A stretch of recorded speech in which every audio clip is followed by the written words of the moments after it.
नमो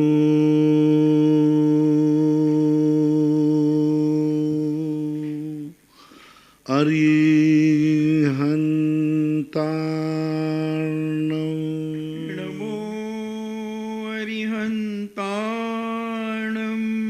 नमो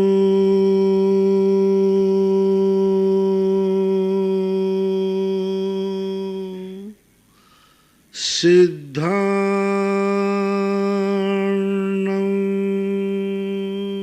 नमो सिद्धार्णं नमो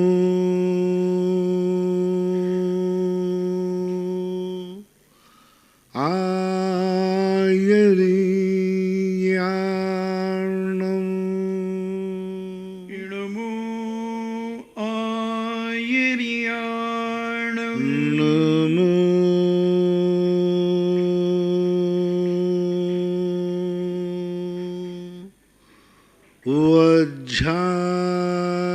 वज्झायार्णं नमो उबज्झायार्णं नमो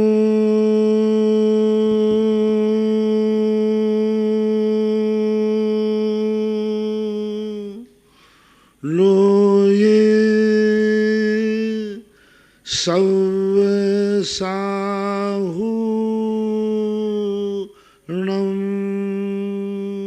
नमो लोये सव्वेसाहूर्णं पंच परमेष्टि भगवान की जय। आचार्य श्री गुरुवर कुंद कुंद महाराज की जय। आचार्य श्री गुरुवर विद्यासागर महाराज की जय। परम पूजनीय निर्व्यापक श्रवण मुनि श्री सुधा सागर जी महाराज की जय। क्षुल्लक श्री गंभीर सागर जी महाराज की जय। सभी जिज्ञासु एवं श्रोतागण अपने अपने स्थान से पूज्य श्री को नमोस्तु करें। जिज्ञासा प्रारंभ होती है। मगन जैन आष्टा से पूछते हैं, परम पूज्य गुरुदेव नमोस्तु। जिज्ञासा है, छेदोस्थापना चारित्र में निर्विकल्प अवस्था में अधिक समय तक न रहने के कारण साधक विकल्प रूप अर्थात भेद रूप गुणों का आलंबन लेता है, इसका क्या आश्रय है? वह संसारी प्राणी जैसे विकल्प नहीं है, उनका स्वतः ही एक सहज रूप से परिणमन होता है। जैसे आपने रेलगाड़ी को देखा, किसी पटरी पर चलती है, वो सिग्नल के पास जब पटरी उनकी जुड़ जाती है तो कब दूसरी लाइन पे आ जाती है न बैठने वाले को पता है न चलाने वाले को पता है। अभी चल रही थी दूसरी पटरी पर, वो दूसरी पटरी पे आ गई और किसी को मालूम नहीं है कि पटरी इसने बदल दी है। ड्राइवर को भी पता नहीं चलता कि पटरी बदल गई, वो तो सीधा जा रहा है। ना ही बैठने वाले ड्राइवर को, पैसेंजर को पता है कि पटरी बदल दी उसने। पटरी बदलने वाला केवन से अलग अपने आप में उस पटरी को जोड़ देता है, स्वतः है। ऐसा ही श्रेणी में छेदोपस्थापना चारित्र वाले की कब पटरी बदल जाती है उसको कोई विकल्प नहीं आता। सहज भाव से द्रव्यांतर, पर्याय से पर्यायांतर, बीजाक्षर से अक्षांतर होता रहता है, सहज में हो जाता है। सबसे बढ़िया उदाहरण है, रेल स्टेशन पर आने पर पटरी बदलती है लेकिन पटरी बदलने का एहसास किसी को नहीं होता। ऐसा ही वहाँ मानना चाहिए। सोनू जैन हरदा से पूछते हैं, नमोस्तु महाराज जी, हम अभी मन वचन काय का हमारे जीवन में किस तरह उपयोग करें कि जिसका अंत समय समाधि पूर्वक हमारा मरण हो? मन वचन काय को अपने शुभोपयोग में लगाओ।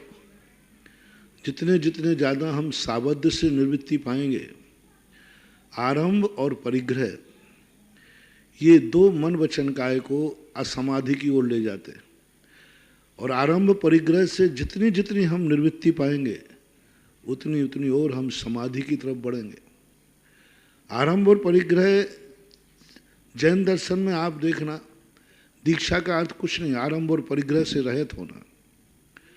जैसे जैसे प्रतिमाएं बढ़ती जाती हैं आरंभ और परिग्रह घटता जाता है, और जैसे जैसे आरंभ परिग्रह घटता है वैसे वैसे ही उसका गुणस्थान बढ़ जाता है। असुहे निवृत्ति असुहादे गुणवृत्ति सुहे पवित्ति जान चारित्रम। असुहादे गुणवृत्ति, असुहादि से अशुभ आदि से विनिवृत्ति करना, छोड़ना। शुभे पवित्ति जान चारित्रम। बद समधि गुति रूपम व्यवहार नयाद उज्जन वणियम। व्रत शमिति रूप जो चारित्र है, यही हमारा एक चारित्र समाधि के लिए कारण बनता है। अंतरंग कारण है हमारा संभाव।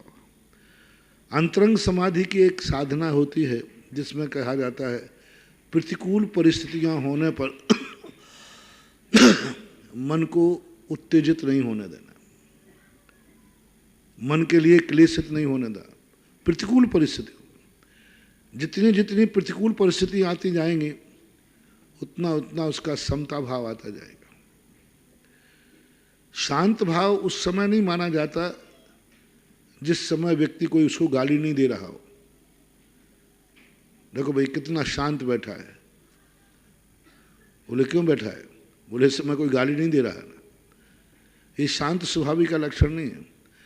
शांत स्वभाव उसे बोलते हैं जब सामने वाला गालियों पर गालियां दिए जा रहा है और उसके मान में रंत मात भी क्रोध नहीं आ रहा है, उसको बोलते हैं समता स्वभावी। उदाहरण दिया कि एक सपेरे का सांप होता है। सपेरे का सांप क्रोध नहीं करता, कर भी तो क्या होते, उससे कुछ होने वाला नहीं।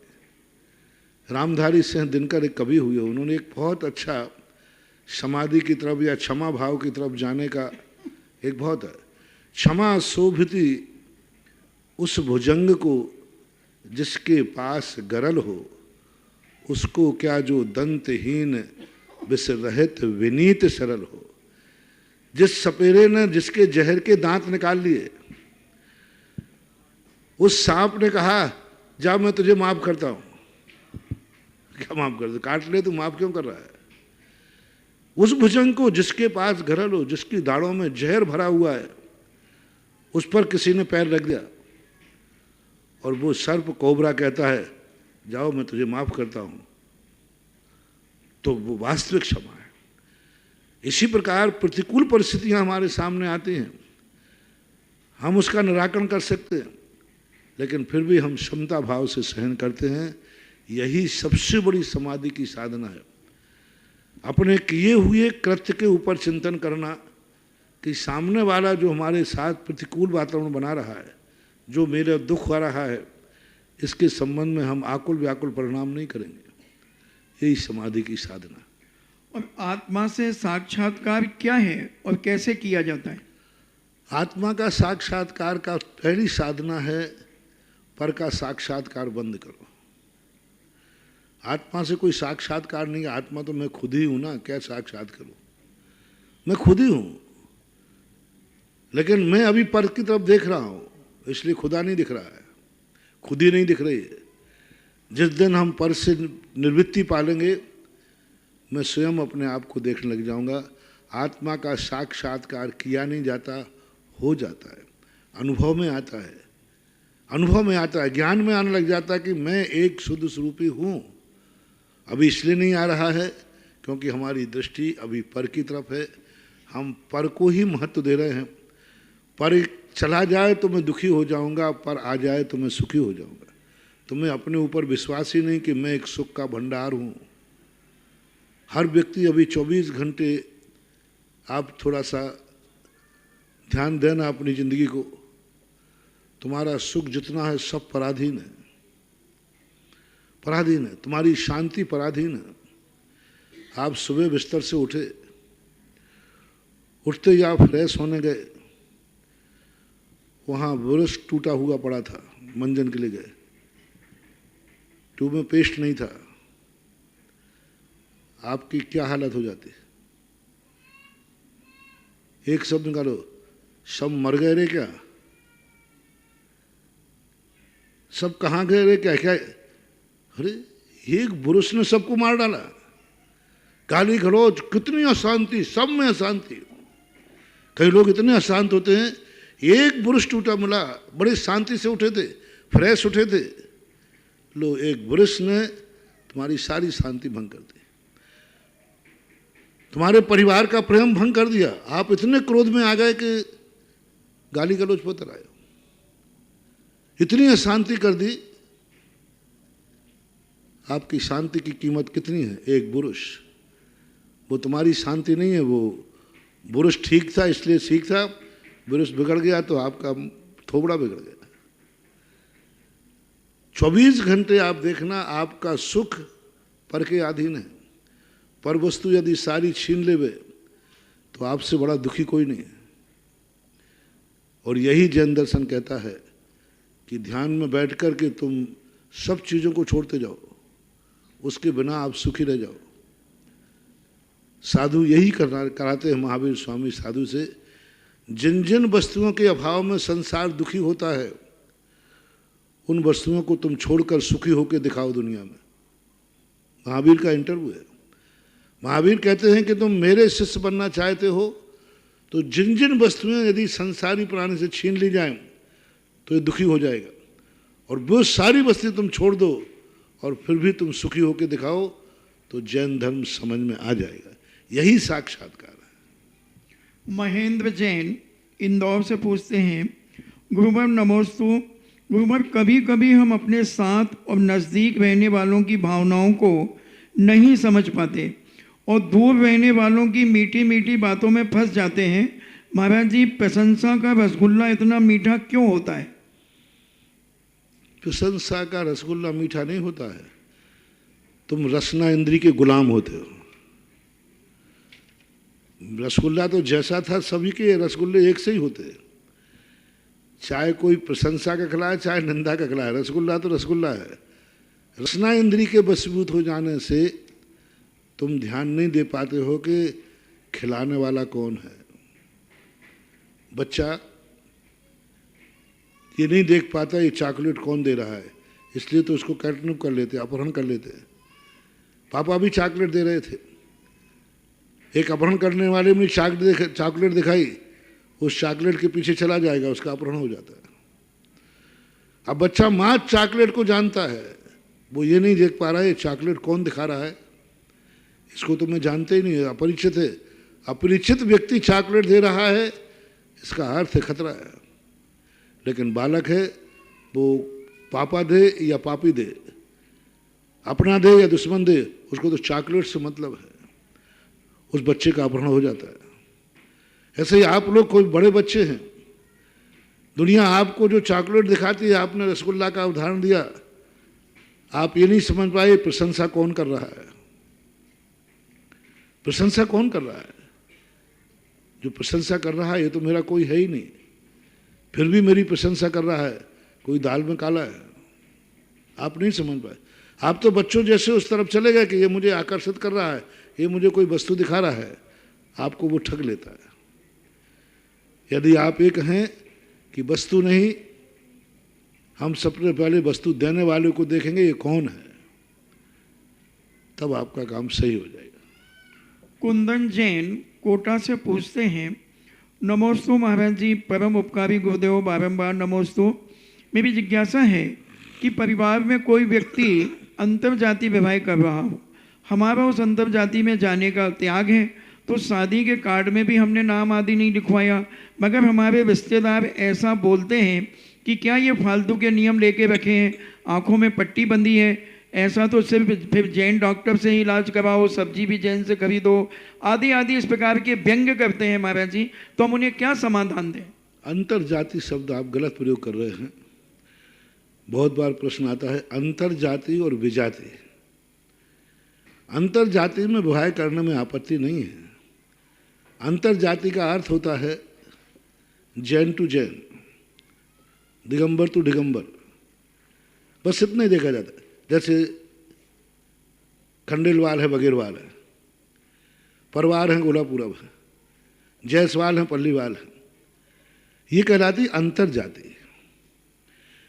जिनका एक धर्म हो, एक गुरु हो, एक देव हो, वे सब अंतर्जाति कहलाते हैं। एक का अर्थ जैन धर्म मानता हो, दिगंबर जैन धर्म, श्वेतांबर नहीं आएंगे अंतर जाति में। श्वेतांबर दिगंबर जो है विजाति में आएंगे। अंतर जाति में आते हैं जो दिगंबर जैन धर्म जो है उसको दोनों पक्ष मानते हैं, पीढ़ी दर पीढ़ी, वंशानुगत।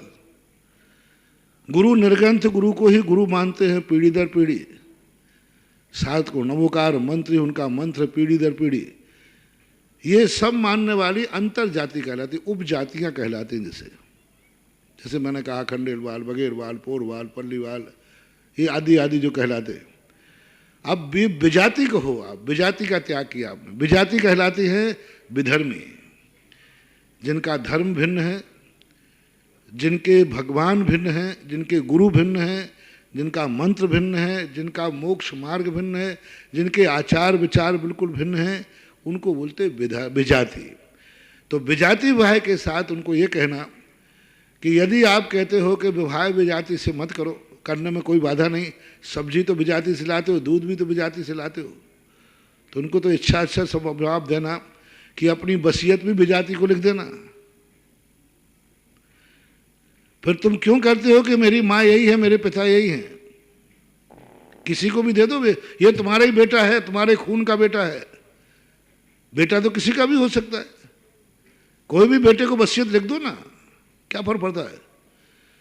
जब तुम्हें खून से कोई संबंध ही नहीं है, तुम सब्जी पे उतर आए कि सब्जी भी तो तुम दूसरी जाति से लाते हो, दूध भी लाते हो, सब लाते हो। यदि व्यापार जैसा तुम वंश समझ रहे हो, उनको जवाब दो। यदि सब्जी और किराना सामान लेने के लिए तुम कह रहे हो कि जैसा वो सामान भी जैनी से लाओ, तो उनसे कह देना कि अपनी वसीयत भी किसी भी जाति वाले को लिख दो ना, जो तुम्हारा खून नहीं है। ऐसे कुतर्कियों के लिए कुतर का उत्तर दो। आप अपनी वसीयत जो आपने कमाई है अपने खून से पैदा हुए बेटे को देना पसंद करेंगे या दूसरे के द्वारा पैदा हुए बच्चे को देना पसंद करेंगे? बोले भाई, ज्यादातर किसको देना पसंद करेंगे? अपने बेटे को देना पसंद। क्यों? जब तुम लेन देन दूसरों से करते हो, तो जैसे तुमने कहा कि दूध, उसने कहा कि सब्जी दूसरे के हाथ से लाते हो, किराना दूसरे के हाथ लाते हो, इसी प्रकार आप दुकान पर भी तो माल सातों जातियों को बेचते हो। जैनी लोग, आपकी दुकान पर कोई अजैन आता है तो माल देते हो कि नहीं देते हैं? तो वसीयत भी दे दो। जैसे उन्होंने धारण किया कि तुम सातों जातियों के लोगों से सब्जी खरीदते हो, अनाज खरीदते हो, आटा दाल खरीदते हो, तो किसी की कन्या लेने में क्या बाधा है? कन्या को, बहू को, कुल वधू को तुमने कूंजड़े की सब्जी समझ रखा है, किराने का सामान समझ रखा है, एक दूध वाले ग्वाला की गाय समझ रखी है। यदि ऐसे कुतर्क जो करते हैं तो उनसे जवाब दीजिए कि आप जब अपनी दुकान से सातों जाति को माल देते हो तो फिर अपनी वसीयत भी किसी को भी लिख के जाना, बेटे को लिख के मत जाना। बेटे को भी वसीयत क्यों लिखते हो? क्योंकि उससे आपका खून का संबंध है। जब आप वसीयत खून को लिखते हैं तो जो वसीयत बनाने वाला बेटा है उसका रिलेशन भी कहीं ना कहीं से ब्लड है। इसको कन्या को कुल वधू कहा है। नाभि राय की जब शादी हुई, ऋषभदेव की शादी हुई, उस समय उच्च कुलीन देखे गए, पूरे आर्यावर्त में कन्याओं को खोजा गया कि इस कुल की मर्यादा के योग्य कौन कन्या होगी। तो ऐसी बातें ये कुतर कहलाते हैं। ये वो लोग करते हैं जो फंस गए। मैं उनसे यही पूछता हूँ, सबसे कोई काम बहुत अच्छा है। मैं दो बातें आपसे पूछता हूँ इस प्रसंग में। पहले दिन आपकी बेटी ने किसी विधर्मी से शादी का आपको पता चला कि इसने किसी अन्य कास्ट वाले से संबंध बना लिए, उससे शादी करना चाहता हूँ। प्रत्येक जैनी से पूछा हूँ, पहली बार शब्द सुनते ही आपको कैसा लगा? बात की नहीं पूछ रहा हूँ, फर्स्ट एंड फर्स्ट धक्का लगेगा कि नहीं? ये तूने क्या क्या बोल रही? यही सत्य है। अब लीपा पोती है, अब कंप्रोमाइज है, अब क्या करें, बेटी ने कर लिया, अब ये लूपापोती है, गंदगी के ऊपर चौकी रखना है। अब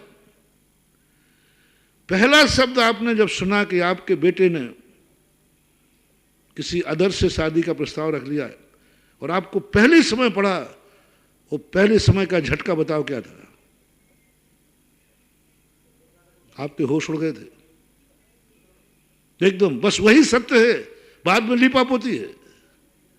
उनसे पूछना कि पहले दिन आप समर्थन कर रहे हैं, आज पहले दिन क्या लगा था, कितना समझाया बेटा बिटिया को, ये मत करो, नहीं करो, अब नहीं माना तो असत्य सत्य हो गया। बेटा बिटिया नहीं मानी तो असत्य सत्य हो गया। मनाने का प्रयास तो तुमने भी किया था कि बेटा ऐसा मत करो, अपन लोग जैन हैं, ऐसे साल बेटी बहू को मत मानो, ऐसे को अपना पति मत मान, बेटी मत जा। हर माँ बाप ने समझाया, जब नहीं समझाया तो फिर बाद में उनको वही असत्य, जो प्रारंभ में असत्य लग रहा था, अब नहीं मना पाए तो वही सत्य हो गया। सत्य ऐसा बिना पैंदी का लोटा नहीं है कि तुमने पा लिया तो सत्य है, नहीं पा पाए तो असत्य है। ये लोमड़ी का सत्य कहलाता है। अंगूर नहीं खा पाई तो क्या कहा, अंगूर खट्टे हैं। तो ऐसे लोमड़ियों का धर्म नहीं है, इन लोमड़ियों को ऐसा जवाब देना चाहिए। श्रीमती कविता जैन राजनांदगांव छत्तीसगढ़ से पूछती हैं, नमोस्तु गुरुदेव, हमारे अष्टमूल गुणों का त्याग है, मतलब पंचोदम्बर 3 मकार का, तो अब इसके आगे हम कैसे आगे बढ़ें? आगे बढ़ें, अपने व्यसनों का त्याग करें। और भी जितना बुराइयां होती हैं बहुत सारी हैं। अष्टमूल गुणों में तो कितना छोटा आता है, रात्रि भोजन है, अभक्ष त्याग है, मर्यादित है, व्रत की तरफ बढ़ना चाहिए। अरविंद सांगानेर, भूतपूर्व सभापति अरविंद कुमार जैन सांगानेर जयपुर से पूछते हैं, नमोस्तु गुरुदेव, एक छोटी सी शंका है। रिद्धियाँ 64 होती हैं और श्री भक्तांबर जी के श्लोक 48 हैं।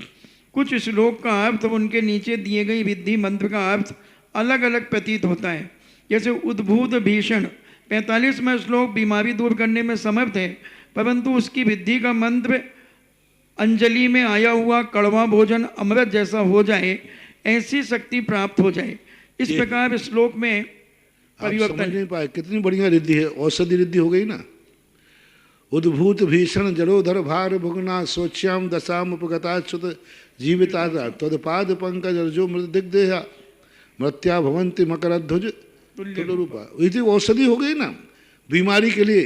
यानी उसने जहर दिया और उनकी अंजलि में जाकर वो जहर नष्ट होकर अमृत बन गया। यही तो है। और रिद्धियाँ जो होती हैं ये उपलक्षण मात्र हैं। 64 रिद्धियों को 48 रिद्धियों में अंतर्भूत कर दिया गया। यानी जो उपभेद थे उन उपभेदों को मूल भेद बना दिया गया। वो उनमें 64 गर्भित हैं। और रिद्धि के माध्यम से रिद्धि अर्थ को बैठाने का कोई जरूर नहीं। एक ही रिद्धि अनेक अनेक कार्य करती है।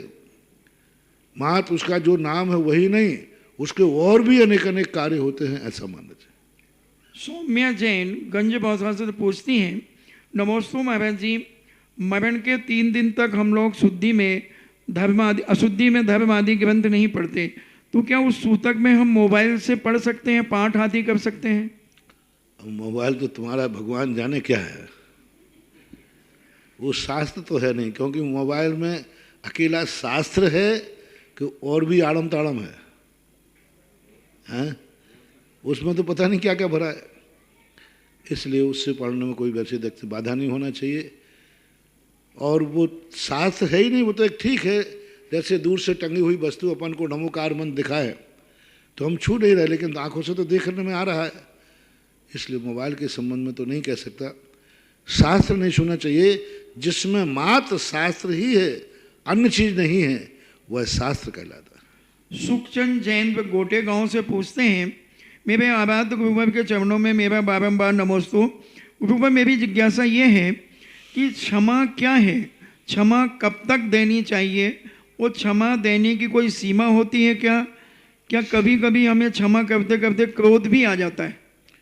क्षमा अभी मैंने बता चुका हूँ, रामधारी से दिनकर की पंक्तियाँ बता करके। क्षमा की सही परिभाषा पूछते हो तो आज प्रातःकाल का प्रवचन सुन लेना यूट्यूब पर। प्रातःकाल मैंने कहा पारसनाथ क्षमा मांगने गए अपने बड़े भाई से, और बड़े भाई ने 12 मन की सिला पटक दी। लोगों ने कहा, देख तेरा बड़ा भाई कितना दुष्ट है, तुझे मार डाला। तुझे कोई बात नहीं, भैया ही ने तो मारा है, ये क्षमा है। भैया ही ने तो मारा, कोई दुश्मन ने थोड़ी मारा है। यानी 12 मन की सिला पटक करके उसको मार डाला, और मरने वाला कहता है कोई बात नहीं, भैया ही ने तो मारा है। कितना क्रोध आना चाहिए। मैं तो इसके चरण पड़ रहा हूं, पैर छू रहा हूं, और ये मुझे मार रहा है। क्रोध की चरम सीमा देखो। कमठ का जीव 10 भाव पहले। क्रोध की चरम सीमा देखो। एक भाई पैरों में पड़ा है, पैर पड़ रहा है, छू रहा है, पैर छू रहा है, उसकी कोई गलती नहीं थी, फिर भी पैर पड़ रहा है। उसका क्रोध देखो। पैर पड़ने वाले पर सिला पटक दी। और क्षमा के भंडार देखो, पारसनाथ 10 भाव पहले, कि भाई पे सिला पटकने के बाद भी क्रोध नहीं कर रहे हैं। क्या कह रहे हैं, कोई बात नहीं, भैया ही ने तो मारा है, भैया के हाथ से मर जाने में कौन सा बुराई है। ये है क्षमा, वास्तविक क्षमा। क्षमा की कोई सीमा नहीं होती। अब तुम कितने सहिष्णु हो, कितना तुम्हारा प्रसन्न भाव है, ये निर्णय आपको खुद करना है। संध्या जैन जबलपुर मदर टेरेसा से पूछती हैं, नमोस्तु महाराज जी, आपके मुख से नंदाव्रत की महिमा सुनी, श्रद्धा बढ़ी, मगर ये नंदाव्रत क्या है, और क्या इसे नंदाव्रत को थाली आदि में बना करके पूजा के समय बना सकते हैं? नहीं, पूजा के समय थाली में नहीं बनाया जा सकता, क्योंकि ये बहुत मांगलिक होता है, शुभ होता है। उसके ऊपर द्रव्य नहीं चढ़ाई जा सकती, वो पूज्य है। जैसे अपन भगवान के ऊपर द्रव्य नहीं चढ़ाते, भगवान के लिए चढ़ाते हैं, भगवान पर नहीं चढ़ाते, भगवान के लिए चढ़ाते। इसी प्रकार नंद्यावर्त पूजनीय होता है। नंद्यावर्त के लिए द्रव्य चढ़ सकती है, नंद्यावर्त पर द्रव्य नहीं चढ़ सकती। जो थाली आपकी होती है उसमें आप द्रव्य चढ़ाते हैं निर्माल वाले, वो थाली पूजनीय है, पूज्य के लिए चढ़ाते हैं। इसलिए थाली आदि में नहीं बनाना, वो एक बहुत सगुन है, मांगलिक है, पूज्य है, वंदनीय है। और ये क्या है नंद्याव्रत, कैसे बनता है? नंद्याव्रत एक स्वस्तिक का ही एक दूसरा रूप है। स्वस्तिक में चारों भुजाएं एक तरफ मुड़ करके रुक जाती हैं, और ये नंद्याव्रत अपने स्वस्तिक के आकार को भी एक इस ढंग से बनाता है जिस ढंग से संसार का सारा वायुमंडल चक्रव्यूह में जाकर के उसके अंदर प्रवेश नहीं कर पाता। इस ढंग से इसकी रचना होती है, कहीं से भी कोई प्रवेश करना चाहे तो उसको प्रवेश का द्वार नहीं मिलता। यानी वो अक्षय कवच ऐसा चक्रव्यूह है कि भेदन करना उसका बहुत दुर्लभ होता है। इसलिए उसकी आकृति हमारा सुरक्षा कवच होती है। जब हम असुरक्षित हों, नंद्याव्रत का ध्यान करें। जब हम चारों तरफ से परेशान हैं, जंगल में फंस गए, शेर चीते हैं, डाकू आदि कोई भी आ सकता है, हमें भय लग रहा है, उस समय नंद्याव्रत का ध्यान करके और नंद्याव्रत के ध्यान के साथ अपने आप में मन को एकाग्र कर लें। सामने शेर भी आ गया तो वो रास्ता काट जाएगा, क्योंकि उसको दिखेगा ही नहीं कि मैं कहाँ से प्रवेश करूं, क्योंकि हमने नंद्याव्रत का कवच बना लिया। और नंद्याव्रत मैंने मस्तक पे धारण कर लिया, हृदय पे धारण कर लिया। तो नंद्याव्रत एक स्वस्तिक से भी एक विशेष रूप। स्वस्तिक तो हमारे लिए कई 4 रास्ते दिखा देता है, नंद्याव्रत ऐसा घुमावदार बनता है कि उसके लिए उसकी आकृति वास्तु से बड़ी शुभ है। उसकी आकृति हमारे लिए रक्षा कवच का काम करती है, ऐसा माना जाए। रजनी जैन मान सरोवर रजतपथ, महाराज जी, भगवान के समोश्रवण में देव देवियाँ एक साथ बैठती हैं और चारों प्रकार के मिथ्या दृष्टि, सम्यक दृष्टि जीव भी एक साथ बैठती हैं, अलग अलग कोठे में बैठते हैं। देव देवियाँ वहाँ एक साथ कदापि नहीं बैठते। वहाँ देवों का स्थान अलग है, देवियों का अलग है, अपने अपने कोठों में जाकर बैठता है। समोश्वर तक एक साथ जाते हैं। जैसे ही श्री मंडप के द्वार पर पहुँचते हैं, महिलाएं अपने देव में जाते, पुरुष अपने में चले जाते हैं। वहाँ एक साथ नहीं बैठ सकते कोई। हाँ, मिथ्या दृष्टि, सम्यक दृष्टि जरूर एक साथ बैठते हैं। इंजीनियर पीसी जैन गुना से पूछते हैं, बात तो है कि एक आगम के अनुसार समोश्वर में मिथ्या दृष्टि जाते ही नहीं। उज्ज्वल यतिवृषभाचार्य महाराज ने कहा कि जैसे श्री मंडप के अंदर पहुंचते हैं वे मिथ्या दृष्टि वहाँ प्रवेश ही नहीं होता, लेकिन कुछ आचार्यों ने मिथ्या दृष्टियों का भी प्रवेश कराया है कि मिथ्या दृष्टि भी समोषण में जाकर के सम्यक को प्राप्त नहीं हो पाया। तो ऐसी दोनों आचार्यों की मान्यता के अनुसार एक मान्यता में तो विकल्प ही नहीं, सब सम्यक दृष्टि है। दूसरी मान्यता को यदि स्वीकार भी करते हैं तो सभा में बैठते समय सम्यक दृष्टि और मिथ्या दृष्टि का कोई डिवाइजेशन आगम में समोषण वर्णन में नहीं हुआ। इंजीनियर पीसी जैन गुना से पूछते हैं, पूज्य आराध्य मुनि श्री आपको बारंबार नमोस्तु। मुनि श्रेष्ठ जिज्ञासा है कि 24 तीर्थंकरों में 9वें तीर्थंकर से 15 तीर्थंकर तक धर्म का विच्छेद रहा, तो फिर उस समय भगवान तो हुए 9, तो इन्होंने जगह जगह विहार करके समोषण आदि लगे होंगे, तो फिर कैसे धर्म का लोप रहा? विच्छेद हुआ है, लोप नहीं हुआ। जैसे शुभदिनाथ भगवान हुए थे, अब शुभदिनाथ और शीतलनाथ भगवान के बीच में लाखों वर्षों का अंतराल है, लाखों वर्षों का। सपोज कीजिए 100 वर्ष का अंतराल अपन समझाने के लिए करते हैं। शुभदिनाथ और शीतलनाथ के बीच में शुभदिनाथ भगवान मोक्ष चले गए, उनका धर्म 50 साल तक चला, 50 साल के बाद बंद हो गया। अब 50 साल तक धर्म का अभाव हो गया, फिर शीतलनाथ भगवान आ गए, फिर धर्म की शुरुआत हो गई, उनका धर्म 50 साल चला, फिर विच्छेद हो गया। यानी धर्म के चलाया हुआ धर्म दूसरे तीर्थंकर के उत्पन्न पहले होने के पहले ही विच्छेद हो गया। आताताई राजा, आताताई शक्तियाँ पैदा हो गई। विच्छेद का अर्थ श्रावकों का अभाव नहीं हो गया, मुनि धर्म का अभाव हो गया। ऐसे आताताई राजा आ जाते हैं जो मुनि धर्म का विरोध करते हैं। हमारे राज्य में कोई मुनि नहीं बनेगा, हमारे राज्य में कोई दिगंबर नहीं होगा, तो वो दिगंबर धर्म का लोप होना ही धर्म का लोप माना जाता था। ऐसा बीच बीच में हुआ। भगवान आते थे तब धर्म होता था, बढ़ता था। उनके निर्माण के बाद सैकड़ों लाखों वर्षों तक धर्म चलता था, लेकिन दूसरे भगवान के उत्पन्न होने के पहले ही धर्म लोप हो जाता है, उसको बोलते विच्छेद।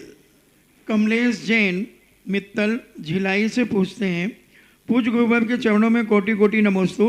गुरुवर, अगर कोई विजाति महानुभाव हमारे धर्म में मंदिर आदि में दान देता है या देने की भावना रखता है, तो वह महानुभाव पूर्व जन्म में जैन। देखो भाई, इस संबंध में बहुत सारी बातें हैं। आगे जाकर के एक विजाति धर्म तो दे दे, लेकिन आगे जाकर के फिर वो कोर्ट केस कर देगा कि हमारा भी यहाँ हक है, क्योंकि हमारे पूर्वज एक हुआ ऐसा। एक स्थान पर किसी ने दान दे दिया, उसने उस बिल्डिंग पर उसके, वो तो चले गया, वो धर्मात्मा था। उनके बच्चों ने कहा कि मेरे बाप ने यहाँ दान दिया था, इसलिए इस बिल्डिंग पर मेरा भी कब्जा है। संसद विधानसभा में प्रश्न गया, बहुत विवाद हुआ। एक 500 रुपये मैंने दिया है इसमें बिल्डिंग में दान। तो कानून को भी देखना चाहिए। श्रद्धा ही सब कुछ नहीं है। आज का कानून, श्रद्धा पवित्र है, देने वाले का पवित्र है, लेकिन किसी की नीयत बिगड़ जाए तो बहुत अनर्थ। इतना बड़ा विवाद हुआ कि एक रसीद उसने कटवाई थी, उसका मेरा दान इसमें है। जब दान मेरा है तो मेरा अधिकार भी है। अब बताओ, एक यूं कह दिया उसने मेरी श्रद्धा है, मैं भी दान देना चाहता हूं। तो थोड़ा कानून को देखो, हवाओं को भी देखना चाहिए। कहीं श्रद्धा में इतने अंधे हो जाओ कि धीरे धीरे वो मंदिर ही चला जाए, धर्म ही चला जाए। ऐसा नहीं करना चाहिए। राजीव जैन शिवावती अमरपाटन। गुरुदेव सत्संग नमन। 7वें नरक में बज बिशप नाराज सहनन वाला जी भी 7वें नरक में जाता है। मैंने अभी पढ़ा है कि आहार के कारण ही तंदुल मत्स्य 7वें नरक चला गया। क्या तंदुल मत्स्य का सहनन कौन सा था? तंदुल मत्स्य का संगनन भी बज बिशप नाराज संगनन हो सकता है, कोई बात नहीं, 7वें नरक जा सकता है। श्रीमती प्रियंका जैन कटनी मध्य प्रदेश से पूछती हैं, नमोस्तु महाराज जी, मैंने टीवी पर एक मुनिराज ने बताया कि केवल ज्ञान होने के बाद भी तीर्थंकर धरती पर आ जा सकते हैं, लेकिन हमने कई बार आपके मुखारबिंद से सुना है कि केवल ज्ञान होने के बाद कोई भी तीर्थंकर या केवली भगवान जमीन पर नहीं आते, तो इसमें सत्य क्या है? किसी महाराज की तो मैं बात नहीं कर सकूँगा, आगम में मुझे पढ़ना नहीं मिला। कृपया करके उन महाराज से पूछिए कौन से शास्त्र से ये सिद्ध होता है कि भगवान ऊपर जा कर के नीचे आते हैं? प्रमाण दीजिए, क्योंकि ना तो मैंने भगवान देखा है, ना उन महाराज ने देखे हैं, और ना आपने देखे कि भगवान आए थे नीचे के नहीं आए थे। एकमात्र आगम प्रमाण है, आगम चक्षु साधु। कुंद स्वामी ने कहा आपसी में विवाद मत करना, आगम का प्रमाण मिल जाएगा तो अपन उसको स्वीकार कर लेंगे, नहीं मिलेगा तो नहीं करना। उनसे आगम पूछिए, शास्त्र पूछिए, किस आगम के आधार पर वो बोल रहे हैं। परम पूज्य आचार्य गुरुवर संत शिरोमणि से 108 विद्यासागर जी महामुनि राज के परम प्रभावक शिष्य जगत पूज्य निर्यापक श्रवण मुनि पुंगव श्री सुधासागर जी महाराज के पवित्र पावन चरणों में यहाँ उपस्थित सभी श्रावक श्रावकाएं और जिनवाणी चैनल और सुधा कलश चैनल के माध्यम से देख रहे देश विदेश के सभी श्रावक श्रावकों की ओर से कोटिशः नमोस्तु नमोस्तु नमोस्तु गुरुवर। बंधु परम पूज्य श्री के आशीर्वाद से जो यहाँ पर गौशाला चल रही है उसके लिए 21,000 रुपये की राशि श्री संतोष मनीष नेहा अर्णव रियांशी वैभव कार्तिक जैन रोहतक हरियाणा ने सुख शांति के हेतु 21,000 रुपये की राशि देने की घोषणा की है। और चंद्रोदय तीर्थ चांदखेड़ी के गर्भगृह में जो सोने का काम प्रारंभ होने वाला है उसके लिए 1,11,000 रुपये श्री सुनील कुमार सिंगई परिवार विंध्याचल नगर, 1,11,000 रुपये श्री अतुल जैन पुत्र श्री सुभाष चंद्र जैन निवासी गांधीनगर दिल्ली, 21,000 रुपये श्री संदीप जी जैन गाजियाबाद निवासी, 21,000 रुपये श्री अभिषेक अशोक कुमार बज इंदौर निवासी, 11,000 रुपये संदीप कुमार सचिन जैन कृष्णानगर दिल्ली, 11,000 रुपये वीरेंद्र कुमार आदि कुमार जैन दिल्ली, 11,000 रुपये नवीन कुमार जैन दिल्ली और 11,000 रुपये पारस कुमार कमलेश कुमार मोहित रोहित कुमार जैन मांगलियावास वाले अजमेर की ओर से देने की स्वीकृति दी गई है। आप सभी के दान और पुण्य की अनुमोदना आज की प्रथम जिज्ञासा और उसके बाद तैयार रहेंगे प्रसाद नेमीचंद जी पाटनी औरंगाबाद। महाराज से आज की पहली जिज्ञासा है 108 मुनि मेरे आराध्य गुरुदेव सुधासागर जी महाराज जी को नमोस्तु नमोस्तु नमोस्तु। गुरुवर मेरी जिज्ञासा है कि पंच कल्याणक महोत्सव में वह दंपति भी भगवान के माता पिता बन सकते हैं क्या जिनके वैवाहिक जीवन में बच्चे या बच्ची नहीं हुआ है? कृपया समाधान करें। कायदा से तो नहीं बनाया जाएगा। अब इसकी स्थितियों में कई प्रकार की विचित्र बातें हैं कि जब ऑपरेशन वाले बन सकते हैं तो बिना संतान वाला क्यों नहीं बन सकता? प्रश्न आते हैं। ऑपरेशन वाले ने भी तो अब संतान को उत्पत्ति का अवरोध कर दिया ना, इसने कर दिया उसका है। तो ऐसी बातों के संबंध में आगम में कोई ऐसी कोई विशेष चर्चा इसमें नहीं है। अभी तात्कालिक उस समय जो साधु हों, लोग कहते हैं कि महाराज उसकी किस्मत से कोई संतान पैदा नहीं हुई, कम से कम भगवान के ही बाप बन जाने दो, भावना आती है। कई लोग आकर ऐसे कहते महाराज जी कम से कम यही बना, हो सकता है मेरे जो पाप कर्म का उदय है इस कारण से कट जाए। तो ये तात्कालिक इसको मार्ग न बना करके जब जैसी समस्या वहाँ जो आचार्य महाराज हों, मुनि महाराज हों, जिस पंचकर्णक में प्रतिष्ठाचार्य हों, समाज बैठ करके परिस्थितियों पर विचार करे, क्योंकि माता पिता का चयन मात्र एक ऐसा पात्र है जिसको गुरु प्रतिष्ठाचार्य और समाज बैठ करके अलग से निर्णय करती है, उसकी बोली नहीं लगाई जाती। उन्हीं में बोली लगती है जो पहले चयनित योग्य हो जाते हैं। सबकी बोली खुली लगती है, कोई भी ले सकता है, माता पिता की खुली बोली नहीं लगती। हाँ, दो कॉम्पिटिटर आ जाएं तो फिर आपसी में बोली लगा लेते हैं, लेकिन सार्वजनिक बोली नहीं लगती। इसलिए नहीं लगती कि माता पिता को विशेष ध्यान रखना पड़ता है। प्रसाद नेमीचंद जी पाटनी और उसके बाद तैयार रहेगी निधि जैन कोटा। हम औरंगाबाद से है पाटनी परिवार। आप आपके स्पष्ट विचारों के लिए बहुत जाने जाते हैं। पहले तो मैं आपको ये बोलना चाहता हूँ कि हमारे घर में रोज सवेरे टीवी पे हम आपको देखते ही देखते हैं, और हम भले टीवी से दर्शन लो लेकिन आपका डिजिटल दर्शन लेते ही है। मेरा आपको ये सवाल है कि आज मैं 40-42 साल का हो चुका हूँ। 40-42 सालों में 20-22 साल एजुकेशन में जाते हैं, उसके बाद कोई धंधा सेट करने में जाते हैं, तो ये समझता नहीं क्या मैं कमाने के लिए जी रहा हूँ क्या जीने के लिए कमा रहा हूँ? और मेरे जैसे सभी युवा वर्ग की काफ़ी यही हालत होगी। और इसके आगे की ज़िंदगी के लिए मैं आपको ये पूछना चाहता हूँ, क्या किस दिशा से हमारा काम होना चाहिए? धंधा बढ़ाने के लिए ज़िंदगी जानी चाहिए? क्या अपन ने कमाए हुए पैसों से धार्मिक कोई अच्छे कार्य करने चाहिए कि जिससे धर्म प्रभाव ना बढ़े? कृपया इसके लिए मार्गदर्शन कीजिए। और इसके सवाल के पीछे की वजह यह भी है, क्या मेरा ये फिक्स है कि मैं दीक्षा नहीं लेने वाला हूँ, मैं वो मार्ग से नहीं चलने वाला हूँ। तो ऐसा कोई मार्ग बताइए क्या जिससे मुझे मरते वक्त कुछ समाधान मिले और मैंने कमाए हुए द्रव्य का भी कुछ सही उपयोग हो पाए। मैं स्पष्ट, पहला प्रश्न आपका है कि महाराज आप स्पष्ट वक्ता हैं, मेरे पास छुपाने को कुछ है ही नहीं, मैं कहाँ छुपाऊँ? जय हो। मन भी नंगा तन भी नंगा तो वचन भी नंगा। जय हो। जब तन में ही जब कुछ नहीं छुपाया तो मन में क्या छुपाऊं, और जब मन ने ही कुछ नहीं छुपाया तो फिर वचनों में क्या छुपाऊं? सब कुछ खुली किताब होना चाहिए ना, हर व्यक्ति पढ़ सके।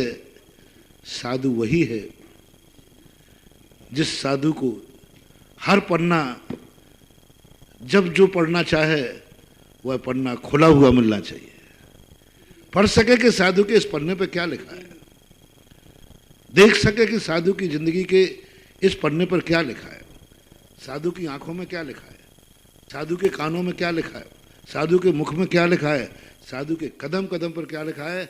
हर पन्ना साधु का पढ़ने योग्य होता है, इसलिए छुपाने का कोई वहाँ स्थिति नहीं बनती, इसलिए छुपा नहीं पाता हूँ, क्योंकि छुपाने के सारे साधन महावीर ने पहले ही जब्त कर लिए। अब रही बात कि आप जीने के लिए कमाते हैं, कमाने के लिए जीते हैं, ये निर्णय स्वयं को करना पड़ेगा। जैन दर्शन कहता है जीने के लिए कमाना चाहिए, सबसे बड़ी चीज है, हर क्रिया जीने के लिए करना चाहिए। उत्तमा स्वात्म चिंता स्यात्, सबसे पहले अपना हित देखो, जो कार्य मैं करने जा रहा हूं क्या यह मेरे हित में है, मेरे लिए सुखी करेगा, क्या मैं निर्भय हो पाऊंगा, क्या यह मुझे सुखी मिल पाएगा, पहले सोचना चाहिए। दूसरा प्रश्न सोचना चाहिए, आप गृहस्थ हैं, आपने पहले ही पाबंदी लगा दी, क्योंकि तुम्हें मालूम है कि महाराज यही कहते हैं कि सब छोड़ के इधर आ जा, तो तुमने कहा महाराज जी मैं वहाँ आऊँगा नहीं। बहुत, इसका अर्थ है कि स्पष्ट वक्ता के सामने प्रश्न करने वाला भी स्पष्ट है। भाई खुली किताब है, नहीं तो तुम कहो बाबा जी बन जाओ तो अभी आफत हो जाए, मैं बाबा जी नहीं बनूंगा। बहुत अच्छा, कम से कम ये तो देख नहीं है कि तुम जिनके बीच में रहते हो, तुम जो कर रहे हो क्या उनके हित में है, कि तुम्हारे कृत्य से वो सुखी हो पाएंगे। गृहस्थ को सबसे पहले दो बातें विचार करना चाहिए। तुम जो कुछ भी कर रहे हो, जो आज सुख है, यह करने के बाद कल इतनी सुखी रह पाओगे? आज जो नींद की शांति से सो रहे हो, कल सो पाओगे इस करने के बाद? मैंने अभी 2 दिन पहले प्रवचन दिया था, सबसे बढ़िया व्यक्ति वो है जो कोई भी करने के बाद पहले सोचता है जो मेरे पास है यह तो नहीं चला जाएगा, जो शांति मेरे पास है ये भंग तो नहीं हो जाएगी, जो आज मैं सुखी हूं कल ये तो नहीं चला जाएगा। भविष्य का कार्य करते समय ये सोचो मेरी आज जो पूंजी है वह तो नष्ट नहीं हो जाएगी, इससे अधिक मिले तो आगे करना चाहिए। दूसरा, मैं जो करने जा रहा हूं अपनों को कैसा लगेगा? क्या मेरा यह कृत्य सुनकर अपने खुश होंगे? तो अपनों की लिस्ट बनाओ। तुम अपना किसे मानते हो? कौन कौन है तुम्हारा? कितने लोग हैं जिनको तुम अपना मानते हो? क्योंकि तुमने पहले ही कह दिया मैं बाबा जी नहीं बनूंगा, इससे सिद्ध है कि तुम्हारा कोई ना कोई आगे पीछे है। मेरे से पूछते थे, मैं देखा मेरा तो अपना कोई नहीं, तुम्हारा तो कोई ना कोई है। तुम्हारे कोई अपने हैं कि नहीं? उनकी लिस्ट है आपके पास? कितने लोग होंगे ना? कितने की संख्या बता दो। 100 लोग मान लो। पूरा परिवार मिलके 100 लोग मान लो। नहीं, बहुत ज्यादा हो जाएगा। 500 नहीं, इतने ज्यादा नहीं, 25 से 30। 25-30 में पूछता हूं, मैं हूं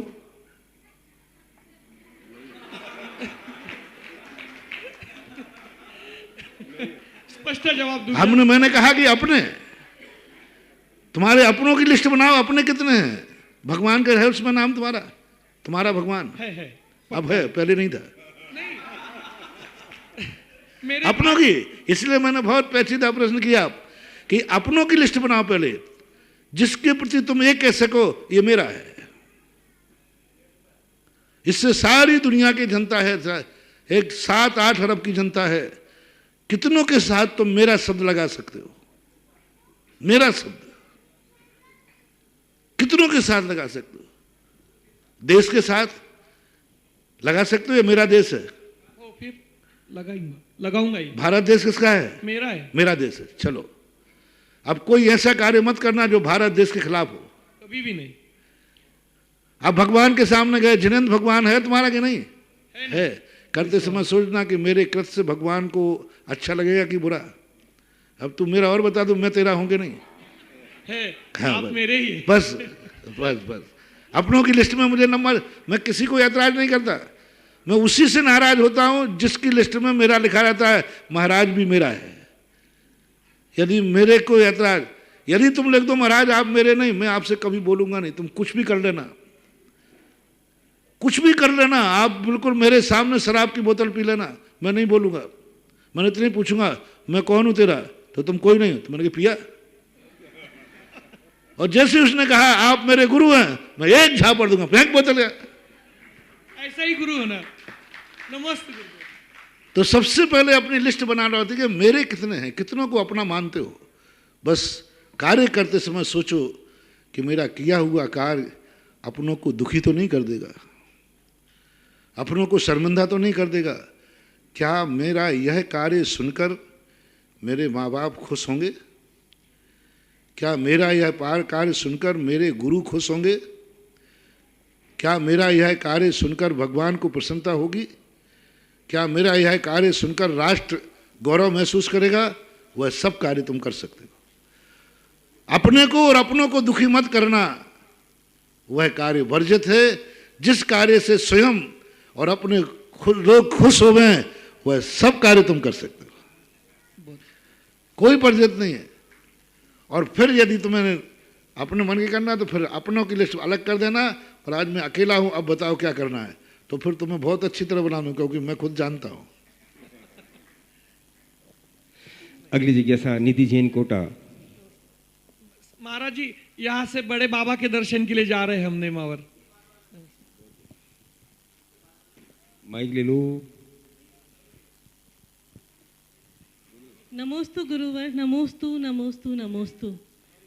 महाराज जी मेरा प्रश्न ये है कि विवाह को एक मांगलिक कार्य का दर्जा दिया गया है समाज में, हर समाज में ये मांगलिक कार्य माना गया है, बट ये मांगलिक कार्य किस तरीके से है महाराज जी?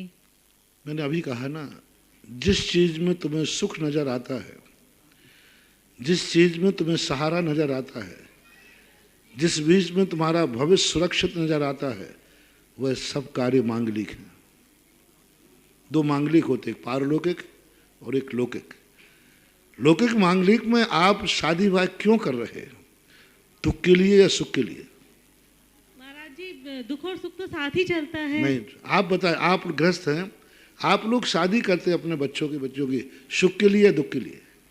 सुख के लिए। हाँ। आपको भविष्य सुरक्षित दिख रहा है, अच्छा लग रहा है, तो जिस कार्य में अपना भविष्य सुरक्षित दिखता हो वह कार्य को मांगलिक माना जाता है, इसलिए उसको लिखते हैं मांगलिक कार्यक्रम।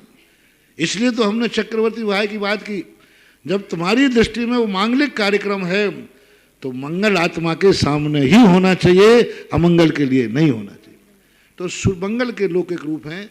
आप कोई भी कार्य, आप जैसे यात्रा पर जा रहे हैं तो आप चाहते हैं कि मांगलिक यात्रा, आप व्यापार करते हैं तो भी आप मंगल करना चाहते हैं, क्योंकि आपका भविष्य उसमें सुख नजर आता है। जिसमें आपका भविष्य सुरक्षित हो वह सब मांगलिक कहलाते हैं। नमोस्तु गुरु। तैयार रहेंगी दीपाली जी पाटनी श्री रामपुर। महाराज श्री प्रदीप जी गोधा बिजुलिया की जिज्ञासा है। नमोस्तु गुरुवर। जिज्ञासा है कि सप्त ऋषियों में राजा शत्रुघ्न को उपदेश दिया था कि आहार मुनियों के लिए संकल्प कर बनाया जाता है, उसे लेने के लिए मुनि प्रवृत्ति नहीं करते हैं, अर्थात ग्रहण नहीं करते। तो गुरुवर मेरी जिज्ञासा है कि बिना संकल्प के आहार बनाना कैसे संभव है? नहीं, बहुत संभव होता ही है, बन ही रहा है। संकल्प का अर्थ होता है कि मात्र तुम महाराज के लिए ही बना रहे हो। यदि आपने चौका लगाया, महाराज के लिए बनाया, महाराज नहीं आए तो फेंक दो, अलग कर दो। जिस भोजन को आपने बनाया बाद में आप खुद खाओगे कि नहीं, यदि महाराज नहीं आए तो फिर महाराज के लिए कहाँ हुआ भोजन? महाराज के जाने के बाद उस भोजन को, बचे हुए को आप फेंक देते हैं या ग्रहण करते हैं? ग्रहण करते हैं, तो स्वयं के लिए हो गया।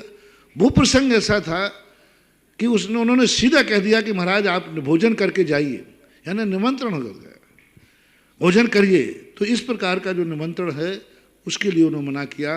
साधु के उद्देश्य को ही मात्र बनाया गया हो, मात्र, और साधु को मालूम चल जाए तो वो साधु नहीं लेगा।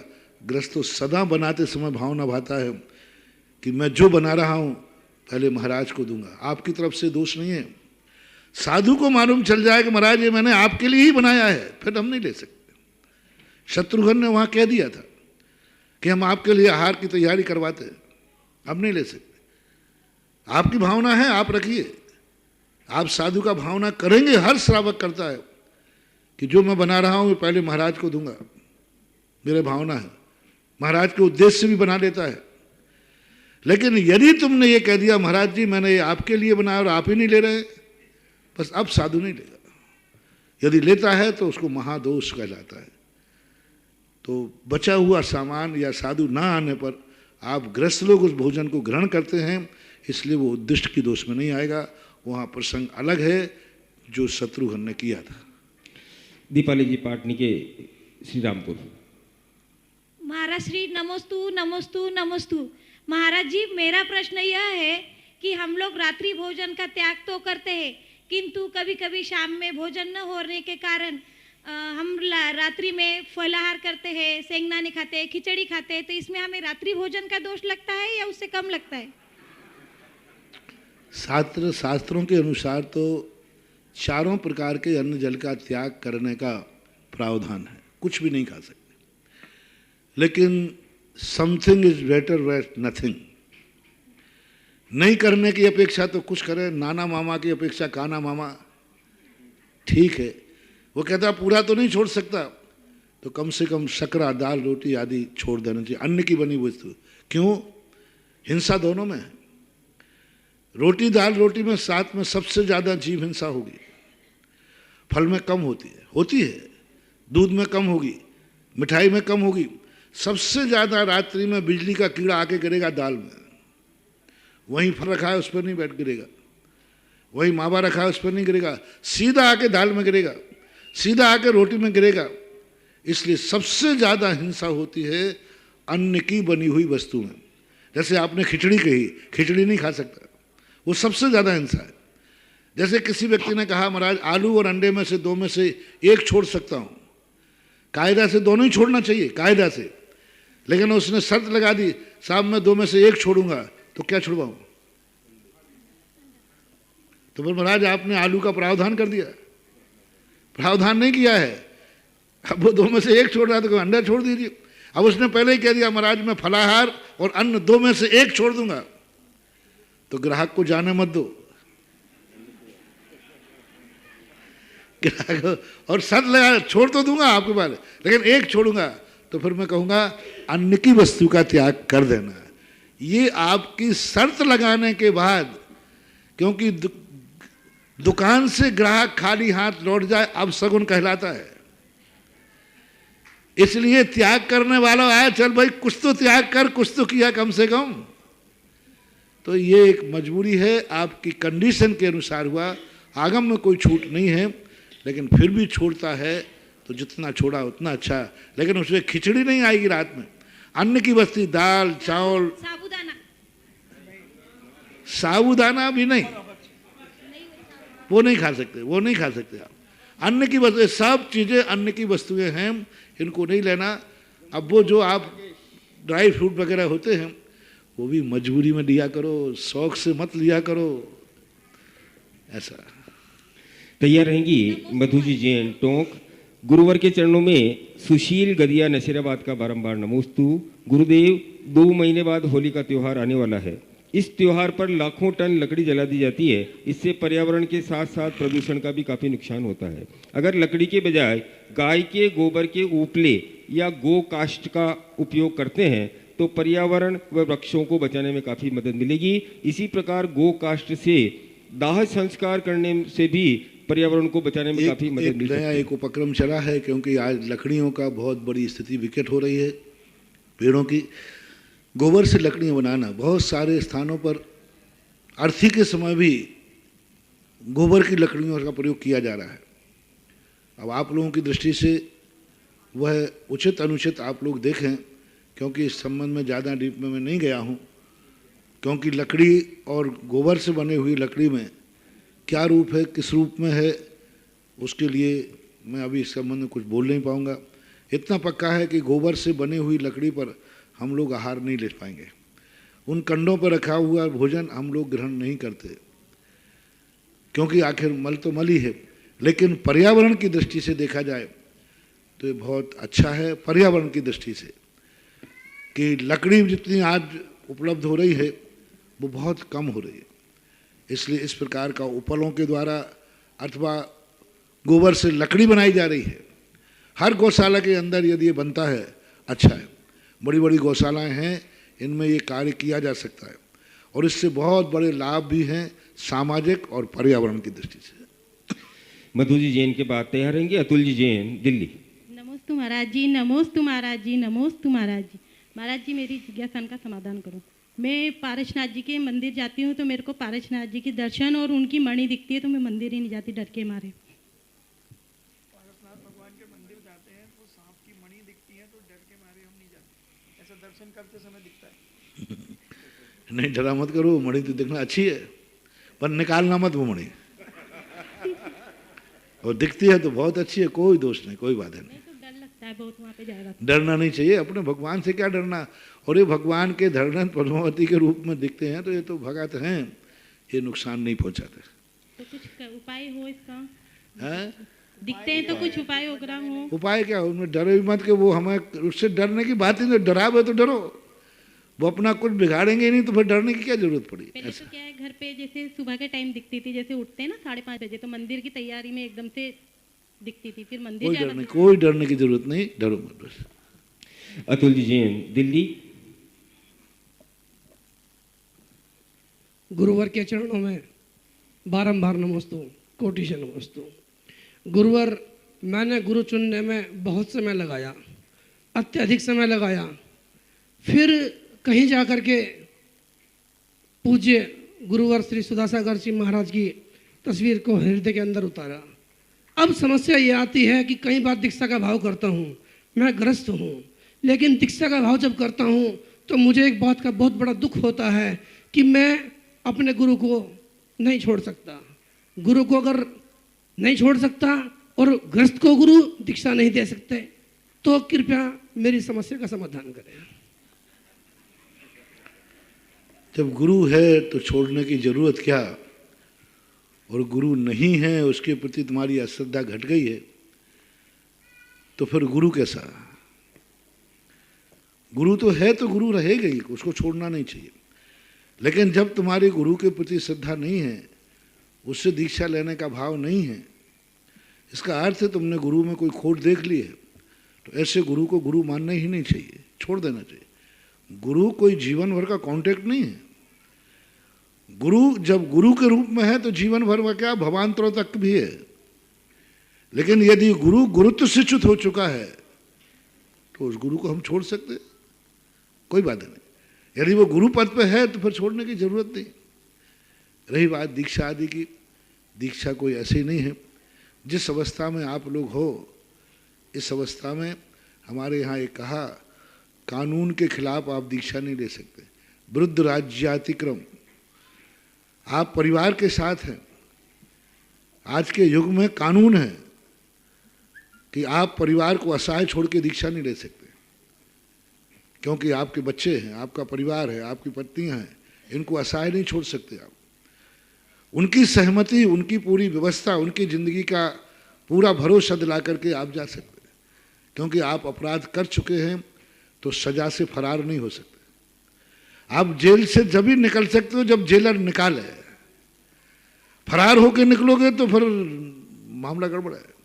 इसलिए गृहस्थी में आप जा चुके हैं तो दीक्षा का विचार पूरी सोच समझ के लेना पड़ेगा, नहीं तो कहीं ऐसा ना हो कि परिवार के लोग FIR लिखाएं और तुम फरारी में पाए जाओ और चेले तुम पाए जाओ तो गुरु को भी लपेट के ले जाओ। गुरुजी 20 साल बाद 15 साल बाद का अगर भाव रखते हैं, बच्चे बड़े हो जाते हैं, हम उनकी पूरी जिम्मेदारी पूरी कर देते हैं, तो उसके बाद भी अगर, हाँ, उसके बाद की सहमति जो है, जो गुरु दीक्षा दे सकता है वो देगा, जो नहीं दे सकता है वो नहीं देगा। दीक्षा लेना तुम्हारा भाव है, दीक्षा देना गुरु का काम है। तुम अपने आप को दीक्षा लेने के योग्य समझते हो, लेकिन गुरु दीक्षा देने के योग्य समझता है, ये निर्णय तो गुरु करेगा ना। हर विद्यार्थी अपने आप को पास होने के लिए परीक्षा देता है, लेकिन पास तो जब ही होगा ना जब गुरु काफी जांच लेंगे। तो इसलिए आपकी योग्यता आपने हासिल कर ली कि मैं मुनि दीक्षा लेने का भाव करता हूं, लेकिन अब गुरु परीक्षा करेंगे कि गुरु उनके योग्य आप हैं कि नहीं। ये निर्णय आपके हाथ में नहीं, गुरु के हाथ में होता है। अगली जिज्ञासा के लिए तैयार रहेंगी श्रेया जी जैन पाली और अनिल जी पटवारी बिजोलिया की जिज्ञासा है। पूज्य गुरुवर नमोस्तु। जिज्ञासा है कि आगम में काल का विभाग इस प्रकार किया है, मुहूर्त, दिन, रात, पक्ष, मास, ऋतु, अयन, वर्ष और युग। तो सवाल ये है गुरुदेव कि अयन और युग किसको कहते हैं, कृपया समाधान प्रदान करें। अयन 6 माह का होता है, युग 5 वर्ष का होता है। एक 5 वर्ष में युग मान लेते हैं, ऐसा माना, और 6 माह का अयन होता है। साल भर में 2 अयन होते हैं। श्रेया जी जैन पाली और तैयार रहेंगी मधु जी जैन रावत भाटा।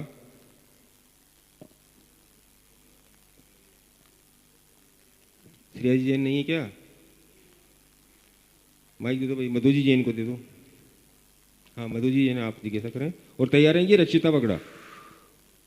मेरे परम श्रद्धेय गुरुवर के चरणों में मेरे परिवार का और रावत भाटा जैन समाज का त्रयवार नमोस्तु नमोस्तु नमोस्तु।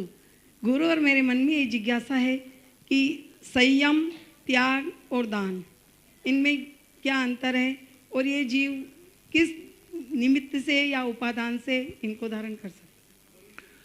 संयम का अर्थ होता है अपने इंद्रियों को बस में करना। संयम का अर्थ है अपनी प्रवृत्ति द्वारा किसी जीव की विराधना ना हो। इंद्रिय संयम और प्राणी संयम, ये 2 नाम से जाना जाता है। त्याग का अर्थ होता है वह वस्तु अपने जीवन में नहीं आने देना जो वस्तु हमारे लिए अहितकारी है, जिससे हमारा जीवन ऊंचाइयों से लेकर पतन की तरफ गिर जाए, उन वस्तुओं का त्याग किया जाता है। दान का अर्थ होता है जो वस्तु हमारे लिए उपकारी है उससे किसी दूसरे का उपकार करने का भाव आना। जो हमारे लिए उपकारी है, हमारे लिए अपकारी है, उसका दान नहीं दिया जाता। हम जहर नहीं पी सकते तो दूसरे को पिला दो। अपकारी वस्तु, जो वस्तु हमारे लिए उपकारी है, हमारे लिए इष्ट है, बहुत हमारी जिंदगी में बहुत कार्यकारी है, ऐसी वस्तु को किसी अच्छे व्यक्ति, गुणवान व्यक्तियों के लिए, उपकार के लिए दे देने का नाम दान है। अच्छी वस्तु का दान दिया जाता है, बुरी वस्तु का त्याग किया जाता है, और अपने मन वचन काय की प्रवृत्ति में अंकुश लगाना संयम कहलाता है।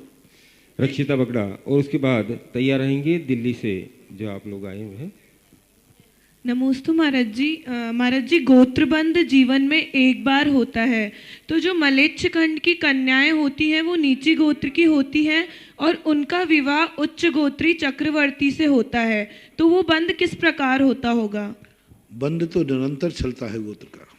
जीवन में 24 घंटे एक भी समय ऐसा नहीं है जब बंद होता हो। उदय का होता है, जब गोत्र का उदय आता है तो जन्म से मृत्यु पर्यंत तक एक गोत्र होता है, लेकिन कुछ अपवाद होते हैं। गुण प्रत्यय कहलाता है और ये नियोग कहलाता है। नियोग में पहले से ही नियोग है, यह कन्या चक्रवर्ती के पास जाएगी, तो उस समय उस गोत्र का परिवर्तन होना निश्चित है। अब वो मलेच्छखंडी कन्याओं का गोत्र परिवर्तन होते हुए हर व्यक्ति शूद्रा समझे कि हमारा भी गोत्र परिवर्तन हो जाएगा, हम उच्च कुल में शादी कर लेंगे, तो ऐसा नहीं है। वो बात उनके लिए है जो नियोगी है। नियोग का अर्थ होता है पहले से ही एक भाव पहले निश्चित हो जाता है कि यह कन्या चक्रवर्ती के लिए नियोगी हैं। तो नियोग में इस प्रकार का परिवर्तन हो जाता है, अथवा संयम आदि ग्रहण कर लेते तब परिवर्तन हो जाता है, बाकी जीवन भर गोत्र एक ही रहता है। अंतिम जिज्ञासा दिल्ली से आए हुए साधर्मी बंधु माताओं की। महर्षि नमस्तु। नमस्ते महर्षि। महर्षि, आज हम चांदखेड़ी गए, वहाँ पे हर कार्य के लिए बोली लगाई जा रही थी। इसे हमें देख के ऐसा प्रतीत होता है कि हमारे समाज में धर्म से ज़्यादा धन की चर्चा होने लगी है। इससे नई पीढ़ी क्या सीखेगी? नई पीढ़ी इतना अच्छा सीखेगी कि वहाँ धन की चर्चा नहीं हो रही है, धन के त्याग की चर्चा हो रही है।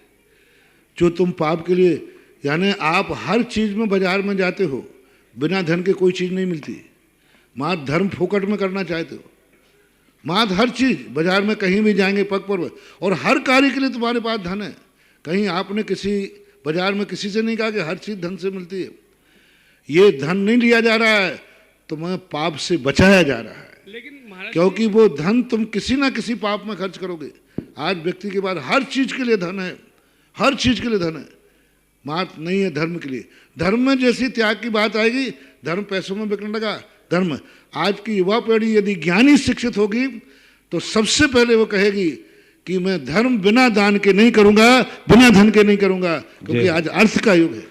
आज हर चीज बाजार में पैसे से मिलती है, धन फोकट में मिलता है। आज एक बोतल पानी, सुनिए, प्रश्न करने की यहाँ अनुमति है महाराज जी, यहाँ बहस करने की जरूरत नहीं है। आज एक बोतल खरीदने जाते हो बाजार में, तो क्या होटल वाले से कहते हो आज पानी भी बिकने लगा है यहाँ पर, तुम पानी से भी कमाई कर रहे हो। अभिषेक के लोटा के लिए धन। ऐसे लोगों के लिए एक दिन एक एक दाने को मोहताज होना पड़ता है। हमारे यहाँ जब कोई अभिषेक करता था, आप फूल माल 25 पढ़ो, ऐसा देता था कि खजाने खोल देता था। जब मैना सुंदरी ने जब सिद्ध चक्र मंडल में दान किया, एक दिन के अभिषेक और पूजन में 8 दिन तक मल्टी दान दिया। आज मैंने अभिषेक किया, इसके उपलक्ष्य में 100 मोहरें, दूसरे दिन 10,000, 10,000 गुणे 10,000, ऐसा मल्टी करते करते 8वें दिन 1 करोड़ मोहरों का दान देकर अभिषेक और गंधोदक लगाया था। तब कहीं वो चमत्कार हुआ था। होकर अकेला माद, यहाँ देखो दान कहाँ जाता है तुम्हारा दान? मंदिर में। क्या तुम फिर और किसी दान से दान दोगे? मंदिर में जा रहा, पुण्य में जा रहा, धर्म में जा रहा, मंदिर का विकास होगा। और वहाँ जो बोतल तुमने पानी खरीदी है उससे तो पाप होगा। जिससे खरीदी है वो कल तुम्हारी बोतल से, तुम पानी की बोतल खरीद के लाए, वो शराब की बोतल खरीदेगा। बाजे वालों पर फेंक सकते हो पैसे, एक शादी में बाजे वालों पर नहीं फेंक सकता कि बाजे वालों पर पैसा क्यों उठाया जा रहा है।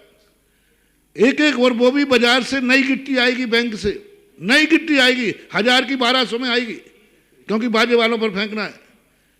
और यहाँ जो दान में अभिषेक में पूजा में दिया जा रहा है, जो मंदिर में जाएगा, मंदिर के विकास में जाएगा, जो खाली हाथ दान करता है वो खाली हाथ ही रहता है। दान पूर्वक क्रिया करने को कहा। हमारे यहाँ दान एक आवश्यक है श्रावकों के लिए। हाँ, संसार के हर कार्य में तुम कहाँ दान करना बंद कर दो, कमाई करना बंद कर दो, तो फिर दान देने की जरूरत नहीं है। पापों के लिए कमा रहे हो क्या? काहे के लिए कमा रहे हो?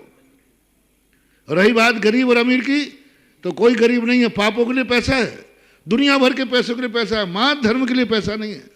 धर्म के लिए हर व्यक्ति गरीब बन जाता है। इसलिए ऐसी चीजें कुतर्क नहीं करना चाहिए। हमेशा ये सोचो, अभाग्य है मेरे कि आज हमने भगवान का अभिषेक के लिए 100 रुपया डाल दिए, 1000 रुपया डाल दिए, मेरा पैसा धन हो गया। ये पैसा मैं कहीं पाप में बहाता, किसी होटल में कमाता, किसी बाजे वालों को देता। आज मेरे पैसे में कितना बड़ा पुण्य था कि आज मेरा पैसा मंदिर में गया, मुझे अभिषेक करने मिला, और अभिषेक के बाद पैसा कहीं ना कहीं मंदिर में लगेगा। एक टिकट में 2 मजा, ऐसा सोचना चाहिए। इस प्रकार के सोचकर तुम्हारा जैसा युवा पीढ़ी, मेरे सामने तो अभी 1000 युवाओं में कोई एक युवा ऐसा आता है, तो हम 99 युवाओं की बात माने कि एक ही माने? 999, 1000 युवा हमारे सामने हैं और कहो तो वोट डलवा दूं, उनमें से एक युवा ऐसा आएगा तुम्हारे जैसा 999 तो कहेंगे अभाग्य है, मेरे पास तो ऐसे ऐसे लोग आते हैं कि बोली 1000 11,000 में टूटती है, बोले नहीं महाराज बहुत सस्ती टूट गई, मैं 1,11,000 दूंगा। जय हो। ऐसे युवा है, 999 युवा भी ये बात कहेंगे किसी, और एक कहेगा बताओ हम कानून 999 के अनुसार बनाओ कि तुम्हारे जैसे एक जैसा बनाओ। मत करो महानुभाव, आज से नियम लेके जाओ, यदि तुम्हारे थोड़ा भी मेरे पे विश्वास है कि धर्म के संबंध में धन कहीं से जा रहा है या कोई दे रहा है मेरा जा रहा है, तो हर्ष बनाओगे, विषाद करोगे तो एक एक कौड़ी को मोहताज हो जाओगे। उस दिन तुम कहोगे कि हमारे पास अब है ही नहीं। अभी ये समझो कि मेरा धन, जैसे किसान बीज बोता है, खेत में फेंकते समय वो ये नहीं सोचता कि ये धन माटी में जा रहा है, वो सोच रहा है ये खेत मेरे भंडार में जा रहा है बीज। ऐसे दान हमारे यहाँ बीज है, भगवान के खेत में जा रहा है, भगवान के मंदिर में जा रहा है, किसी की जेब में नहीं जा रहा है। इससे कोई शराब नहीं खरीदेगी और कमेटी वाले भी इससे कोई दुरुपयोग नहीं करते हैं। 99 क्या 99.99 मंदिर में जाने वाला पैसे का मंदिर का ही विकास होता है, प्रभु का विकास होता है, मंदिर का विकास होता है। दान शादी विवाह के समय नहीं सोचते हो, क्या सोचते हो इसी के लिए तो कमाया है। कितने लोग हैं जो शादी विवाह करते समय कोई कमजोर बाजे वाला आया, कमजोर स्टेज, अरे इसी के लिए तो कमाया, लगाओ। धर्म क्षेत्र में आगे यार अमर की बहस होती है, 2, 5, 11,000 के लिए कौन सी हुंडी देते हो? 1100 रुपया दिए होंगे। कौन सी हुंडी देते हो? 11,000 रुपया दिए होंगे।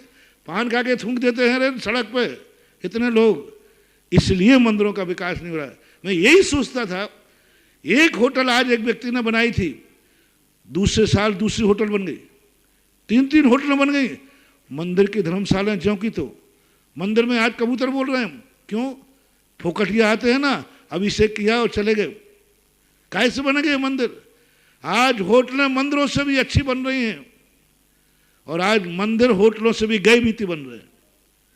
क्यों? मंदिर में हर व्यक्ति फोकट में काम करना चाहता है और होटल में जाके 5 रुपए की चाय 500 रुपए में पी लेगा, छींपुट नहीं करेगा, तुरंत बिल दे के आता है। ऐसा सोचना। अगली जिज्ञासा ऑडियो के माध्यम से नहीं है।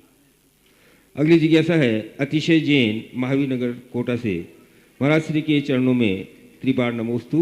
महाराज श्री, काल तो प्रति समय परिवर्तित होता रहता है, फिर आचार्य भगवान ने पंच परिवर्तन में काल परिवर्तन क्यों लिया है? समाधान कीजिए। काल परिवर्तन काल की अपेक्षा नहीं है, वो हमारे तुम्हारे की अपेक्षा है।